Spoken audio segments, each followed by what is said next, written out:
Brasil e Estados Unidos podem voltar na mesa de negociação. Uma nova reunião sobre tarifaço está gerando expectativa, pode impactar a economia dos dois países. Confira os detalhes, deixe seu like, se inscreve no canal, bora pro vídeo. Esse comentário. Vamos continuar com outros assuntos por aqui. A pauta agora é tensão diplomática. Diante da ameaça do novo tarifaço dos Estados Unidos, o governo brasileiro agora aguarda por uma reunião nessa semana com um representante de comércio americano. É que a diplomacia brasileira está o quê? Está havendo um espaço para negociar as tarifas de 25% a produtos brasileiros que foram recomendados por aquela investigação comercial lá nos Estados Unidos. Vamos entender? Pauta para o Felipe Matoso, ao vivo de Brasília, contar para a gente então como é que estão essas negociações. Para onde está mirando o governo e a diplomacia brasileira? Hein, Felipe? Boa noite. Oi, Marcelo. Boa noite para você, boa noite também para os colegas, para todo mundo que está com a gente aqui na Globo News. Essa é uma semana que a gente pode trazer aqui como informação de muita expectativa entre integrantes do governo, Marcelo, justamente em razão desse ponto que você traz. Há essa expectativa, ainda não tem data confirmada, mas sim, há expectativa de que o ministro das Relações Exteriores, Mauro Vieira, e também o ministro do Desenvolvimento, Indústria e Comércio, Márcio Elias Rosa, participem de uma reunião por videoconferência com o representante comercial dos Estados Unidos, o Jamieson Greer. Há ali, entre integrantes do governo, uma certeza de que, em havendo a reunião, isso pode mudar o cenário? Não. A expectativa é essa, de conversa, tentar convencer os Estados Unidos dos argumentos que vêm sendo apresentados pelo Brasil, Marcelo, há cerca de um ano. Em julho do ano passado, quando o escritório do representante comercial americano anunciou o início da investigação aberta contra o Brasil em razão daquilo que o governo americano entende ser ali uma prática desleal feita pelo Brasil em relação a empresários americanos em várias áreas, ao longo desse ano foram várias as reuniões. Uma delegação brasileira esteve em Washington para apresentar todos os argumentos relacionados a acordos comerciais, também a etanol, também em relação ao combate à corrupção, que é um ponto colocado pelo governo americano, mas a avaliação na diplomacia, Marcelo, é a seguinte: no USTR, que é esse órgão do governo americano, os argumentos brasileiros, eles têm sido desconsiderados. Então, tanto é que na avaliação da diplomacia, o anúncio em julho do ano passado e a recomendação da semana passada partem das mesmas premissas. O governo brasileiro, então, vem entendendo que, apesar dos esforços, apesar das negociações e da apresentação de argumentos, a decisão é política por parte do governo americano. E aí, qual é a alternativa? Ou quais são as alternativas que estão postas? Em duas notas divulgadas na semana passada, o governo fez menção à chamada Lei da Reciprocidade. Um outro ponto colocado pelo governo brasileiro são essas conversas diretas entre representantes de órgãos. E no G7, na semana que vem, que o presidente Lula vai participar na França, a expectativa aqui no Palácio do Planalto é que Lula tenha um encontro frente a frente com Donald Trump. E aí, o que aliados de Lula dizem, a relação entre os dois, quando Lula e Trump estão na sala, a relação flui, a conversa flui. E essa é uma aposta que o governo brasileiro faz neste momento. Marcelo, volto com você. Valeu, Felipe. Obrigado. Vamos para cá, para que a gente possa ouvir os nossos comentaristas. O camarote, uma das coisas que a gente tem ouvido nos últimos dias, olhando ali para o Itamaraty, ouvindo os diplomatas, e eu sei que a Flávia quer falar disso também depois, esse cuidado que o Itamaraty está tendo, mas que de forma discreta e diplomática está tentando fazer acontecer um encontro entre Lula e Trump na semana que vem.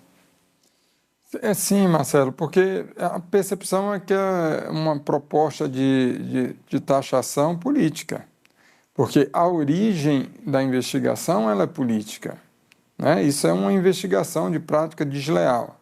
Essa investigação ela começa em julho do ano passado, justamente quando há aquele movimento, especialmente do Eduardo Bolsonaro, junto a setores do governo americano, e vem uma espécie de sanção política do governo americano com o tarifaço e com essa investigação e outras sanções. E o próprio Trump explicava na carta enviada naquela ocasião que era política, que era e realçava o julgamento que estava acontecendo do ex-presidente Jair Bolsonaro por tentativa de golpe de Estado. Então, vai se tentar, lógico, mais uma vez a argumentação técnica em relação a etanol, em relação a desmatamento, que está diminuindo no Brasil, em relação ao PIX, que não tira mercado dessas bandeiras de cartão de crédito aqui no Brasil, pelo contrário, que aumentou a bancarização, então aumenta também a possibilidade de negócio, mas tudo isso passa a ser insuficiente se você tem uma motivação política, como você tem a raiz de tudo isso, a política. Então, vai estar se tentando um encontro. É lógico que você tem que ter um pré-encontro para encaminhar alguma proposta, para ver se há alguma possibilidade do ponto de vista de tarifas também aqui por parte do Brasil, redução de tarifas para alguns produtos americanos, inclusive a questão do etanol. Então, ver o que é possível oferecer desse ponto de vista. Não dá para negociar PIX, não dá para negociar outros temas, mas tarifa faz parte do jogo do comércio, né? Então, isso está sendo colocado para ver se existe essa possibilidade de encontro com Trump. Nem que seja, Marcelo, um encontro rápido, um encontro ali se cruzando, porque o presidente Lula precisa ter também, medir a temperatura política também, para sentir o que é que está acontecendo. E até mesmo para depois não ser responsabilizado de que não está tentando negociação com os Estados Unidos, né? Se não der certo, acaba quem se prejudica é exatamente esse setor exportador brasileiro, né? E é uma pena, é uma lástima isso acontecendo.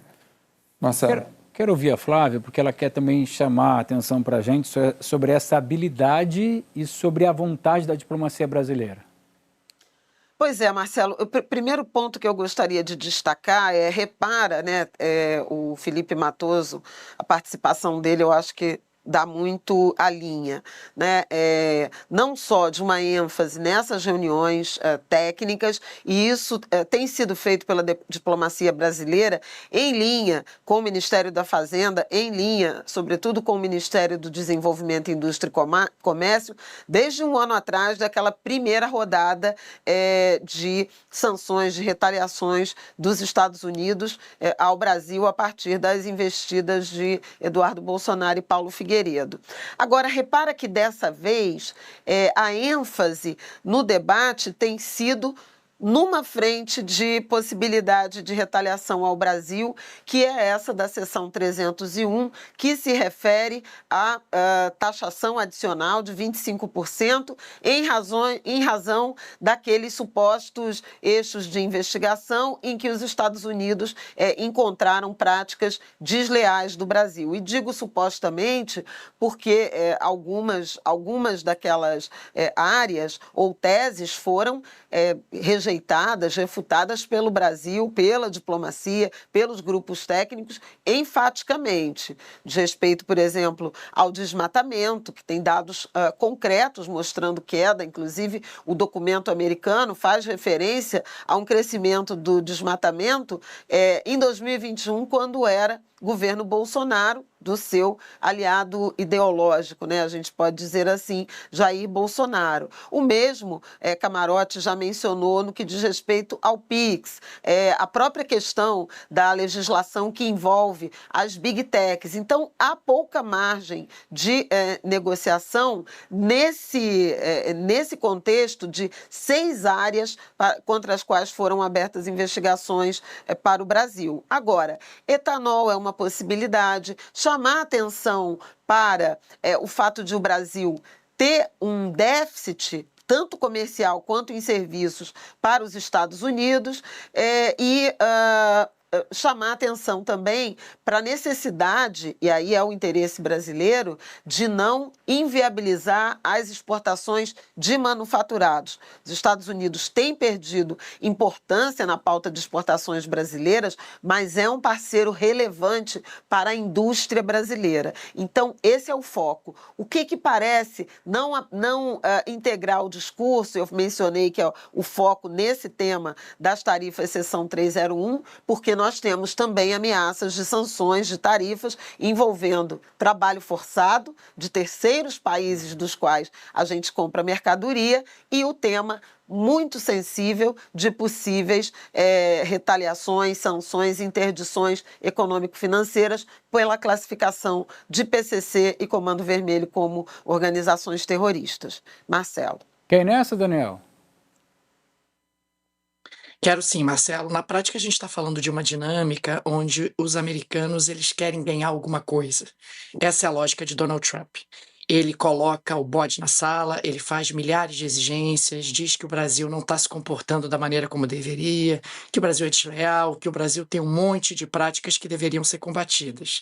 Diante disso, ele tenta extrair da negociação a máxima vantagem possível.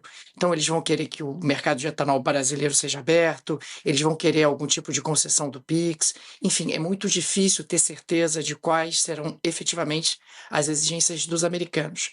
Não acredito que trazer os americanos para a racionalidade vai ter qualquer tipo de efeito. Alegar que para os americanos que a gente tem déficit comercial com eles, tanto do ponto de vista de mercadorias quanto do ponto de vista de serviços. Alegar para os americanos que o Brasil tem ali uma parceria que é mutuamente benéfica, não me parece que seja o melhor caminho. O governo Trump tem essa característica, ele quer fazer o melhor acordo possível, ele quer mostrar para o público interno que ele é um grande negociador e tem um ponto particularmente que me preocupa, que é o fato do Brasil ser exportador de produtos de maior valor agregado para os Estados Unidos, dentro de um contexto onde o governo Donald Trump tem uma retórica de que quer reindustrializar os Estados Unidos, de que quer trazer de volta para os Estados Unidos empregos industriais que foram perdidos justamente por conta de importações de produtos de países como o Brasil.